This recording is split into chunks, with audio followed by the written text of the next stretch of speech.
நெற்றிக்கண் உறவுகளுக்கு வணக்கம். இன்றைய அரசியல் உரையாடலில் நம்முடன் இணைந்திருப்பவர் தம்பி அபுபக்கர் அவர்கள். வாருங்கள் அவருடன் பேசலாம். தம்பி வணக்கம். வணக்கம். நலமா? நலமா. ஊருக்குள்ள பல முக்கியமான சம்பவங்கள் நடந்திருக்கு. குறிப்பா இன்னைக்கு தமிழ்நாட்டுல ஒரு முப்பெரும் விழா நடந்துச்சு. ராஜேந்திர சோழனுடைய பிறந்த நாள் இன்னைக்கு, திருவாதிரை, ஆடி திருவாதிரை நாள்.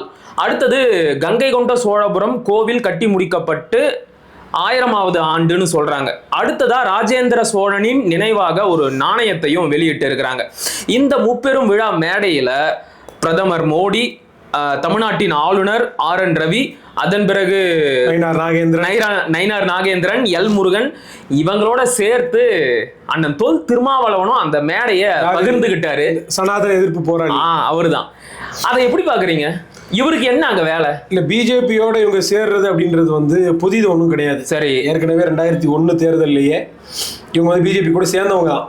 அதுல நான் கூட அண்மையில ஒரு விவாதத்துல கலந்துக்கும் போது அதுல வன்னியரசு அவங்களுடைய துணை பொதுச்செயலாளர் என்ன சொல்லியிருந்தார் அப்படின்னா, நாங்க திமுக கூட தான் கூட்டணியில இருந்தோம். சரி, நாங்க இருக்கும்போது பிஜேபி இல்ல, அதுக்கப்புறம் பிஜேபி உள்ள வந்தாங்க, நாங்க 8 தொகுதியில போட்டிட்டோம் அப்படின்னு ஒரு இதை சொன்னாங்க. பிஜேபி வந்த உடனே நீங்க வெளியே போல அதுக்கப்புறம் போட்டி தான் போட்டு கூட்டணியில இருந்து மங்களூர்ல இவர் சட்டமன்ற உறுப்பினராக ஜெயிக்கிறாரு, காரைக்குடியில் H ராஜா ஜெயிக்கிறாரு.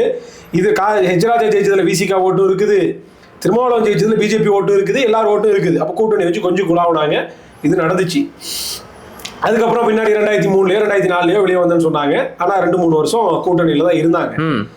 அப்ப இவர்களுக்கு பிஜேபியோட சமரசம் செய்வது அப்படின்றது திருமாவளவனுக்கும் அந்த மேடையில அவங்க மட்டும் இல்ல, அமைச்சர் தங்கத்தொண்டரசு இருக்கிறாங்க, போக்குவரத்துறை அமைச்சர் சிவசங்கரன் இருக்காரு, எல்லாமே இருக்கிறாங்க. அது புரோட்டோகால் அப்படின்னு சொல்றாங்களே, அந்த புரோட்டோகால் அடுத்து வரேன். சரி, நான் இதுல சமரசம் செய்வதுன்றது இவங்களுக்கு புதிது கிடையாது. பிஜேபியோட சேர்ந்து இவர்களுக்கு கொஞ்சம் குழாவது, அரசியல்ல பங்கெடுப்பது, அமைச்சரவையில பங்கெடுப்பது, அவருடைய ஆட்சியை, கவிழ்ந்த ஆட்சியை தாங்கி பிடித்தது எல்லாமே நீண்ட கால வரலாறு. நீங்க 99 அதுல இருந்து நீங்க 2004 வரைக்கும் 5 வருஷம் நீங்க எடுத்து பார்த்துட்டீங்கன்னா அத்தனை பிஜேபியினுடைய அஜெண்டாவுக்கும் இவங்க துணை போயிருக்காங்க அப்படின்றதான் வரலாறு. ஏன்னா 13 மாசத்துல கவிழ்ந்த ஆட்சியை ஜெயலலிதா வாபஸ் திரும்ப பெறாங்க, ஆதரவு வாபஸ் பெறாங்க.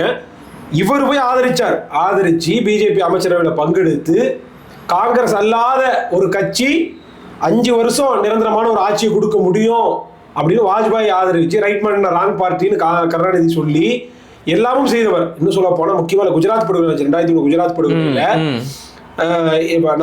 மோடி மேல நம்பிக்கையில்லா தீர்மானம் கொண்டு வர்றாங்க. ஆமா, அந்த நம்பிக்கையில்லாத தீர்மானத்தை தோற்கடித்தவர் கருணாநிதி. அது போக கௌரவ யாத்திரை நடத்துறாங்க, மோடி மேல தவறே கிடையாது அப்படின்னு. குஜராத்தினுடைய தலைநகர்ல அகமதாபாத் நடக்குது. இதுல திமுக சார்பில் SS பழனிமாணிக்கத்தை கலந்து கொள்ள செய்தவர் கருணாநிதி.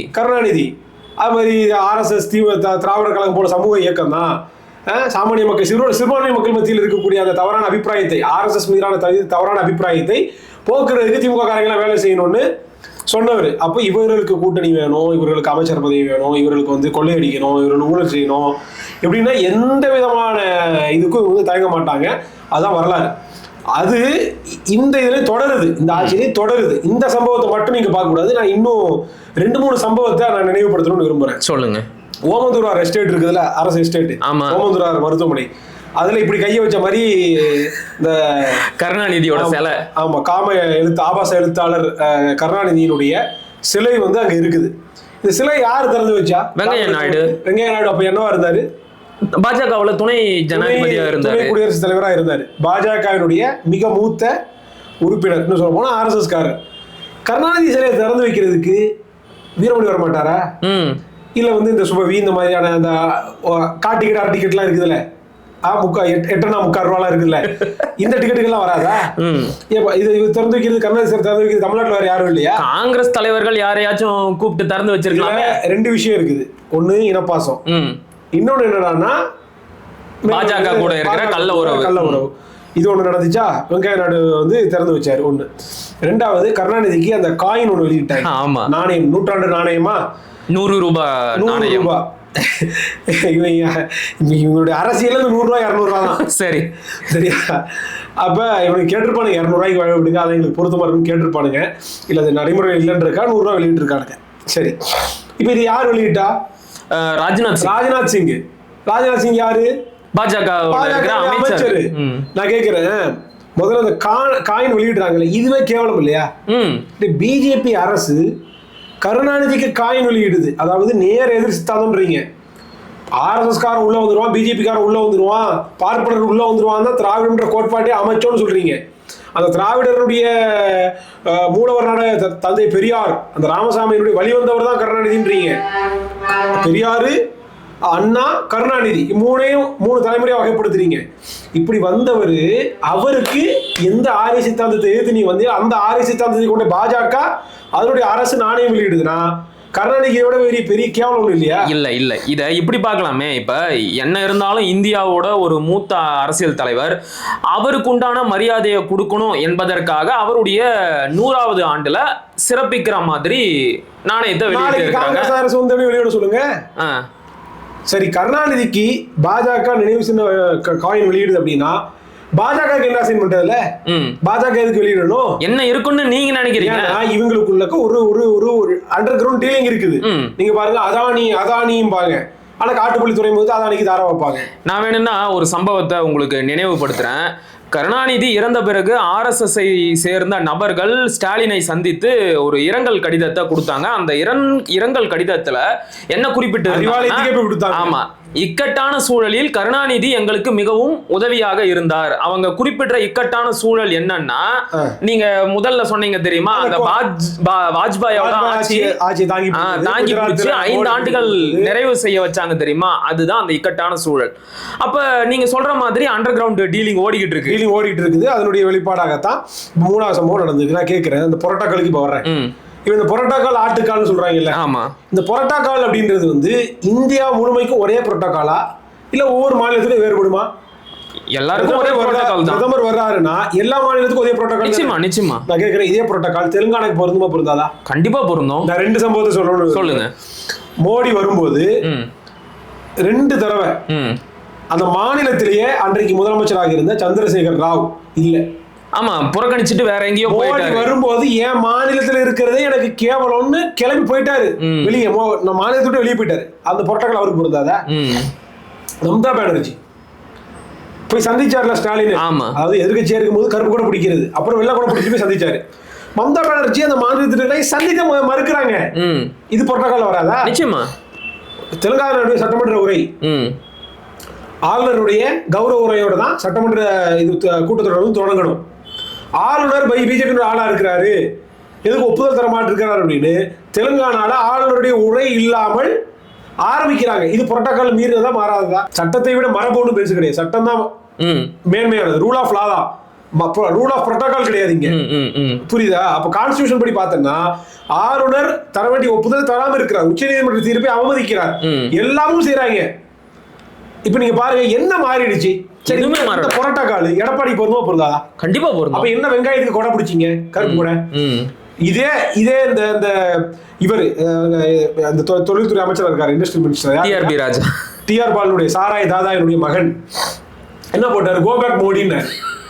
இன்னைக்கு பார்த்தோம்னா மோடிக்கு பின்னாடி ஒளிஞ்சுக்கிட்டு நிற்கிறாரு. நம்ம நண்பர் கூட பழைய சதீஷ் கூட போடுறது கோபேக் மோடியை வெளியே போக சொல்லணும்னு நினைக்காதீங்க.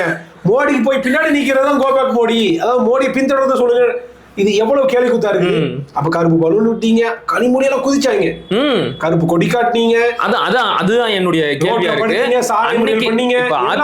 அதிமுக ஆளுங்கட்சியாக இருந்த போது எடப்பாடி அவர்கள் பிரதமர் மோடியை வரவேற்பதற்கு சென்ற போது அன்றைக்கு அம்மையார் கனிமொழி, ஸ்டாலின், டிஆர்பி ராஜா, டிஎம்கே ஐடிவிங்க எல்லாம் பொங்கி தீர்த்துட்டாங்க. எப்படி நீங்க அவரை வரவேற்கலாம்? தமிழ்நாட்டை தொடர்ந்து வஞ்சித்துக் கொண்டிருக்கும் பாஜகவை சேர்ந்த பிரதமரை எப்படி நீங்க வரவேற்கலாம்? நீங்க எல்லாம் அடிமை இல்லையா? உங்களுக்கு எல்லாம் முதுகெலும்பே இல்லையா? அப்படி நல்லா பேசினாங்க. நான் அதான் கேட்க வரேன். எடப்பாடி ஆட்சியில் இருந்ததை விட பிஜேபி என்ன கூடுதலா தமிழ்நாட்டுக்கு நன்மை செஞ்சு? ஒண்ணுமே இல்ல, முன்ன இருந்ததை விட மிக அதிகமாக வஞ்சித்துக் கொண்டுதான் இருக்கிறார்கள். எடப்பாடி ஆட்சியில் என்ன காரணம் சொன்னாங்க?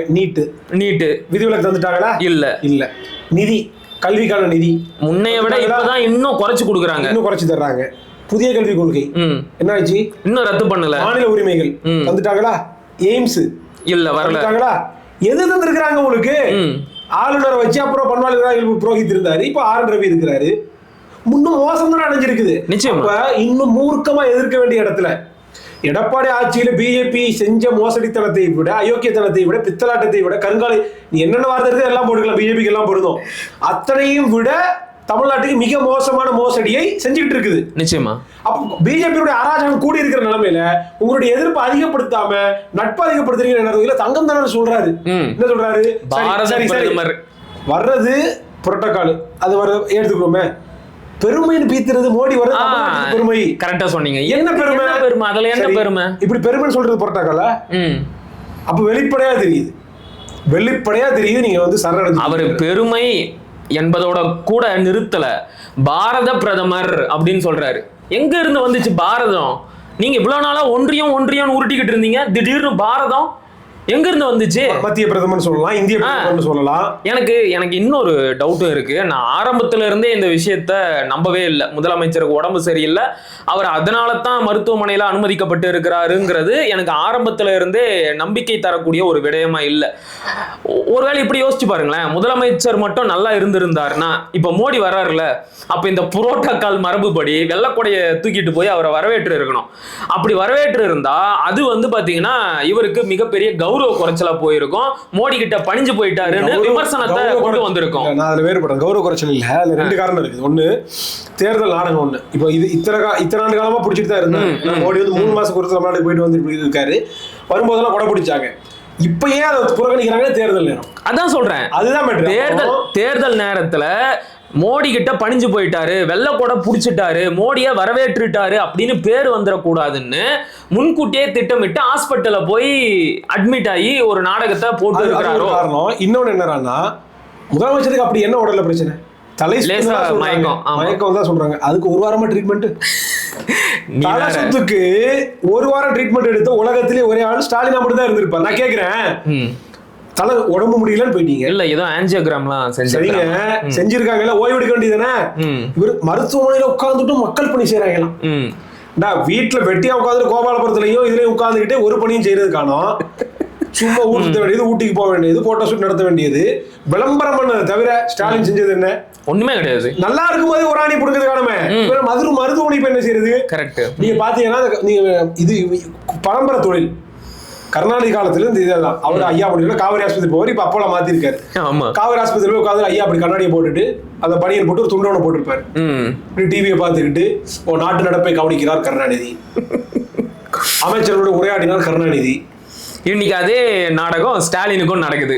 அதே வேலைகளை தான் இவர் வந்து செய்யறாங்க. அப்ப 2 காரணம். ஒண்ணு, மக்கள் மத்தியில ஒரு அனுதாபத்தை ஏற்படுத்தும். எப்பேற்பட்ட முதலமைச்சர் பாருங்க, அவர் உடல்நிலையை கூட பொருட்படுத்தாம மருத்துவமனையில் உட்காந்து கூட மக்கள் சேவை செய்யறாரு. இவர் பெரிய காமராசர், மக்கள் பணி செய்யறாரு. அப்ப அது ஒரு நாடகம் ஆச்சா? 2வது நீங்க சொன்ன காரணம் அதான். நீ மோடி வந்து நிகழ்ச்சி எல்லாம் முடிச்சுட்டு ஹெலிகாப்டர்ல ஏறி டெல்லி போயிட்டாரு, அடுத்த நிமிஷம் ஹாஸ்பிட்டல்ல இருந்து டிஸ்சார்ஜ் ஆகி இப்ப வீட்டுக்கு போயிட்டாரு. ஆமா. இப்போ இப்படியா? இப்ப நீங்க திருமாவளவன் எடுத்து பாருங்களேன், என்னென்ன பேச்சு பேச. நான் அதுதான் கேட்க வந்தேன். இப்ப இவ்வளவு நேரம் நீங்க வந்து இந்த மரபுகளை பத்தி விளக்கி சொன்னீங்க. சரி, அமைச்சர்களுக்காச்சும் பரவாயில்ல, ஏதோ ஒரு நிர்பந்தம் இருக்கு, அந்த மரபுகளை கடைபிடிக்கணும் என்பதற்காக தங்கம் தென்னரசும் KN நேருவும் சிவசங்கரும் போனாங்க, அந்த நிகழ்ச்சியில பங்கெடுத்துக்கிட்டாங்க. இவருக்கு என்ன வந்துச்சு?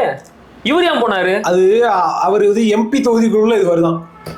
அப்படி எதனா இருக்கான்னு ஒரு அணி கிடையாது, ஒண்ணும் கிடையாது.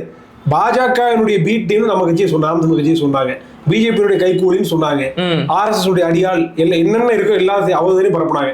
இன்னைக்கு யார் அந்த வேலையை பார்க்க? இந்த வன்னியரசு எங்க கூட்டி மூண்டை வச்சு அதான் தெரியல. வன்னியரசு எங்க இருக்காரு? தொங்கு சதை. நீங்களே இன்னைக்கு எல்மூர்களுக்கு இந்த பக்கம் இடது பக்கம் தொங்கு சதையா திருமாவளவன் உட்கார்ந்து இருக்காரு, அந்த பக்கம் நயினார் நாகேந்திரருக்கு வலது பக்கம் தொங்கு சதையாக திருமாவளவன் உட்கார்ந்து இருக்காரு. கண்டிப்பா 2 தொங்கு சதையா உட்கார்ந்து போட்டு நீங்க என்ன பேசுறீங்க?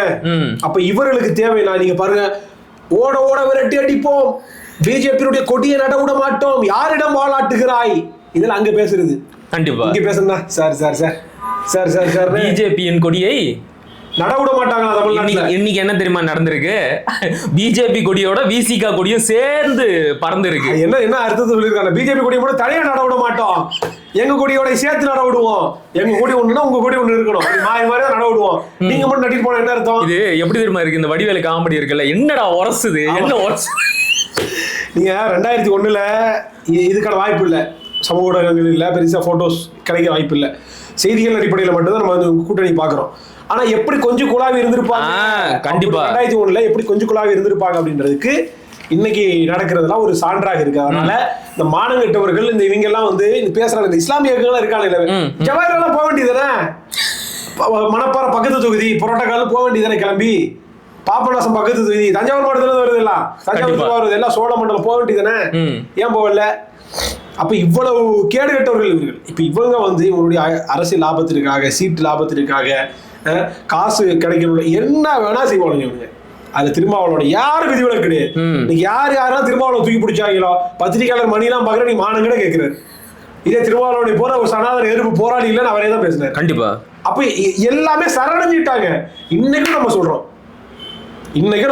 பிஜேபி எதிர்க்கிற ஒரே ஆள் தமிழ்நாட்டுல ஆனந்த் சீமான் மட்டும்தான். இப்ப இது தொடர்பா இறுதி கேள்வி, இவங்க சரணடிச்சிட்டாங்க அப்படிங்கறத பல சான்றுகளோட விளக்குனீங்க. எல்லாத்தையும் விட முக்கியமான ஒரு இடத்துல படுத்தே விட்டான் ஐயா அப்படிங்கிற அளவுக்கு தர அளவுக்கு படுத்துட்டாங்க. என்னன்னா, இன்னைக்கு ராஜேந்திர சோழனுக்கு ஒரு நாணயம் வெளியிட்டாங்கல்ல, அந்த நாணயத்துல ஒரு இடத்துல கூட தமிழே இல்லை. இருந்தாதான் ஆச்சரியப்படணும். சமஸ்கிருதம், ஆங்கிலம். அவர் வந்து ஒரு தமிழ் மன்னன். பிஜேபி சமஸ்கிருதம், ஹிந்தி இருந்திருக்கும். எந்த இடத்துல நீங்க பார்த்தாலும் சரி, தமிழர்களுடைய அடையாளத்தை திருடுவானுங்க. நாங்க பெருவுடையார் கோவில் நம்ம சொல்லுவோம், பிரகதீஸ்வரர், அவன் அதைத்தான் விரும்புவான். கண்டிப்பா அவன் அதைத்தான் விரும்புவான். இல்ல, நான் என்ன கேக்குறேன், இந்த இடத்துல எங்க போச்சு உங்களுடைய இந்தி எதிர்ப்பு? அது எப்படி எங்களுடைய தமிழ் மன்னனுக்கு நீ இந்தியிலையும் சமஸ்கிருதத்திலையும் ஆங்கிலத்திலையும் மட்டும் நாணயம் வெளியிடலாம், அதுல ஏன் தமிழ் இல்ல அப்படின்னு ஒரு கேள்வியை கேட்டு இருக்கணும்ல. இப்ப இந்த ஒரு எம்பி சுத்துவார் இல்ல, எதுக்கு எடுத்தாலும் கீழடி வரலாறு அப்படின்னு பொங்கிட்டு வருவாரு, சு வெங்கடேசன். எங்க இருக்காரு அவரு? தெலுங்கு வேணா கேட்பாரு, தமிழ் எப்படி கேட்பாரு? அதாவது இங்க எந்த இதா இருந்தாலும் சரி, பாராளுமன்ற கட்டிடங்கள் கொண்டு வந்தாலும் சரி, எதுவாக இருந்தாலும் சரி, தமிழை இவர்கள் மதிப்பதே கிடையாது. தமிழை இவர்கள் அழிக்கத்தான் துடிப்பாங்க. ஏன்னா இவர்களுடைய அடிப்படை அப்படின்றது வந்து சமஸ்கிருதம். நிச்சயமா ஆரிய கோட்பாடு மேலோங்கி நிற்பது, அதை மேலோங்கி பிடிச்சிருப்பது சமஸ்கிருதம். கண்டிப்பா இவருடைய மந்திரத்துல இருந்து, வேதத்துல இருந்து, ஆகமங்கள்ல இருந்து, இவன் என்னென்ன கழுத குப்பை எல்லாம் சொல்றாங்க அத்தனையும் வச்சிருக்கிறது சமஸ்கிருதம். அதை வச்சு எதாவது ஒண்ணு, அவனுக்கு என்னன்னா 2000 வருஷத்துக்கு முன்னாடி ஏதாவது ஒரு சான்று கிடைச்சிடாதா, ஏதாவது கீழடி மாதிரி ஒரு மேலடி ஏதாவது ஒண்ணு கிடைச்சி என்னத்திலேயாவது ஒரு சமஸ்கிருதம். ஆமா, சமீப காலமா ரொம்ப போராடுறாங்க. ஏன்னா அதுக்காக ஒதுக்கக்கூடிய நிதி இருக்குதுல்ல, விழலுக்கு எரித்த நீர்னு சொல்லுவாங்க பாருங்க, அதை விட மோசமானது. அவ்வளவு கோடிகள் ஒதுக்குறாங்க. நான் கேள்விப்பட்டு 900 கோடி 1000 கோடி சரஸ்வதி நதியை தேடுறதுக்காக. இல்லாத ஒண்ணு இவனுடைய கட்டுக்கதைகள்ல, ராமாயணத்துல மத்த மகாபாரத இதுன்னு சொல்றானுங்கல்ல, அந்த கட்டுக்கதைகள் என்னென்னலாம் வருதோ அதையெல்லாம் மீட்டுருவாக்கம் செய்யறதுக்கு எப்படியா நிறுவனம் அப்படின்றதுக்காக இவனுக்கு வந்து அத்தனை கோடிகள் ஒதுக்குறானுங்க. ஆனா ஃபேக்ட் இருக்கிறது, அதை மூடி மறைக்கிறதுக்கு வேலைகள் பாக்குறானுங்க. கண்டிப்பா ஒரு பக்கம் சமஸ்கிருத மேலாண்மை நடக்குது, இன்னொரு பக்கம் தமிழை காலுக்கு கீழே போட்டு மிதிக்கக்கூடிய அந்த வேலையும் நடக்குது. ரெண்டும் ஒரு சேர நடக்குது. அப்ப இதுக்கு எதிராக போராடுறோம் நாங்க பேசணும்னு சொல்லக்கூடியவங்க இன்னைக்கு கூட போய் நிக்கிறோம். இதுல இன்னொரு ஆளை மட்டும் கடைசியா பார்த்தே ஆகணும். மோடி வருவதை எதிர்த்து ஒருத்தர் வந்து கருப்பு கொடி காட்டி இருக்கிறாரு. என்ன பிரச்சனைன்னா, எல்லாம் பேசாதீங்க. மோடி போயிருக்கிறது கங்கை கொண்ட சோழபுரத்திற்கு, தலைவர் கருப்பு கொடி காட்டினது சென்னையில. யாருன்னு சொல்லுங்க? திருமுருகன் காந்தி. திமுக காந்தி. அவரை பற்றிய உங்களுடைய கருத்து என்ன? 2ஆம் நம்பர் வைக்கோ, அதாவது இதை விட கேவலப்படுத்திருக்காரு. அவங்களுடைய குருநாதருக்கு பல பிரச்சனைகள் ஓடிக்கிட்டு இருக்கு, வாயே திறக்க மாட்டேங்கிறாரு. பேச மாட்டாங்கல்ல, ஏன்னா இந்த பக்கமும் கமிஷன் பார்க்கணும், அந்த பக்கமும் பார்க்கணும்ல, பேச மாட்டாரு. இதெல்லாம் ஏர்போர்ட்ல இருந்து வரும்போது வரவேற்கிறாரு. எதுக்கு? அவர் ராஜ்யசபா பொறுப்பு முடிஞ்சு 6 வருஷம் கழிச்சு திரும்புறாராம். திரும்புறதுக்கு பொன்னாடி போட்டு வரவேற்கலாம் செய்யறது. டுபாக்கூர் அதெல்லாம் பேசி எனக்கு நாஜில் சம்பத்துக்கு தான் சொல்றதா ஞாபகத்துக்கு வருது. எல்லாம் தூக்குறதுக்கு ஆள் இல்லாம சாவமா கிடக்குறான்னு ஒரு அந்த மாதிரி தமிழ்நாட்டினுடைய சாபக்கேடு எல்லாம் வச்சுக்கிட்டு. அதான் எல்லாருமே வந்து சந்தர்ப்பவாதிகள், பிழைப்புவாதிகள் தானே தவிர மற்றபடி உளப்பூர்வமாக இவங்க சனாதனத்தையும் ஆரியத்தையும் எதிர்க்கவே இல்லை அப்படிங்கிறத ரொம்ப தெளிவா சொல்லி இருக்கிறீங்க. உண்மைதான். இப்ப திருமாவளவன் தமிழ்நாட்டில் தான் மேடைக்கு மேடை வந்து சனாதன எதிர்ப்பு, இந்து மத எதிர்ப்பு எல்லாம் பேசுவார், வருணாசிரம எதிர்ப்பு, ஜாதிய எதிர்ப்பு எல்லாம் பேசுவார். அங்க போய் அமித்ஷாவை பார்க்கும்போது காலை பின்னிக்கிட்டு வணக்கம் வைப்பாரு, கிராஸ் காலை வச்சுட்டு வணக்கம் வைப்பாரு. கேட்டா புரோட்டோகால் அப்படின்னு எதையாச்சும் உருட்டுவாரு. இப்படிப்பட்ட சந்தர்ப்பவாதிகளை மக்கள் தான் புரிந்து கொள்ள வேண்டும். பல கருத்துக்களை ரொம்ப நகைச்சுவை உணர்வோட பகிர்ந்துகிட்டீங்க. மிக்க மகிழ்ச்சி. நன்றி.